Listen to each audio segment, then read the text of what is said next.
দিনটা ছিল 1 জানুয়ারি। তো সকাল সকাল ঘুম থেকে ওঠে আর আমরা সবাই প্ল্যান করলাম কোথাও একটা পিকনিক করা যাক। কিন্তু তারপর সবাই মিললো পিকনিক নয়, আমরা বরং দিনটা শুরু করি, বছরটা শুরু করি মন্দির থেকে ভগবানের নাম করে। তো তারপর সকালে ঘুম থেকে উঠে, আর আমি প্রতিদিন সকালে ঘুম থেকে ওঠার পর ভগবানের নাম করে বিছানা থেকে নামি। তো আমাদের প্ল্যান ছিল সকাল 8টার সময় আমরা ঘর থেকে বেরোবো, কিন্তু সবাই বেরোতে বেরোতে সময় বের করে দিয়েছে 10টা। তো আমি তো কোনো মতেই যাব না বলেছিলাম, কারণ এত দেরি করে মন্দিরে। তো তারপর আমার কাকিমা বললো, না ঠিক আছে চল, দেরি হয়েছে তো তাতে কি হয়েছে।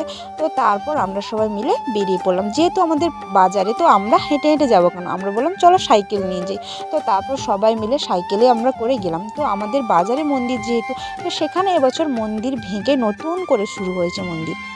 তো সেখানে ছিল হনুমান বাবা, শনিদেব, সঙ্গে ছিল আমাদের বাবা ভোলানাথ। তো তার কাছে ছিল একটা মন্দির কালী মায়ের। তো তারপর সাইকেলটা আমাদের বাড়ির দোকানে রেখে মিষ্টি প্রসাদ কিনে আমরা এলাম পুজো দিতে।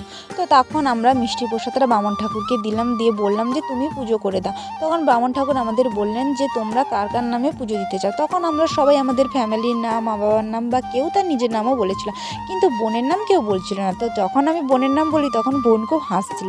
তো যাই হোক, ওখানে পুজো দেওয়া হচ্ছে। তো পুজো দেওয়ার পর আমরা সবাই প্রণাম করলাম, সবাই বসছি। তো প্রণাম করার শেষে আমরা বাবা ভোলানাথের মাথায় দুধ ঢাললাম। তো সবার শেষে আমি ঢাললাম, কারণ তার আগে তারা ঢেলে নিয়েছে। তো তারপর আমি ঢাললাম। তো ঢালার পর সবাই মিলে প্রণাম করলাম। তো সবাই যে যা নিজেদের মনস্কামনা বললাম, কারণ বছরের শুরুটা ভগবানের নাম করেই আমরা শুরু করেছি। তো ভগবান যেন সবার মনস্কামনা পূরণ করেন এবং সবাইকে ভালো রাখেন। আমার সুখে দুঃখে যেভাবে ভগবান আমার কাছে থাকে, যেন সেভাবেই সারা জীবন আমার কাছে থাকে। আমি যেন জীবনে সব সময় এগিয়ে যেতে পারি। বছরের শুরুতে আমার শুধু এইটাই চাওয়া।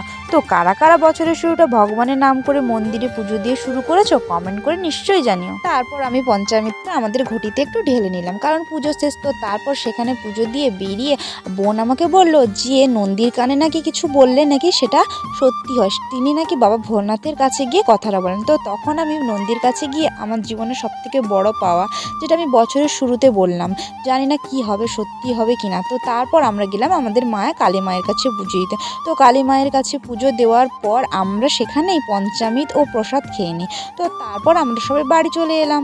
বছরের শুরুটা সবাই কেমন কাটিয়েছো জানিও।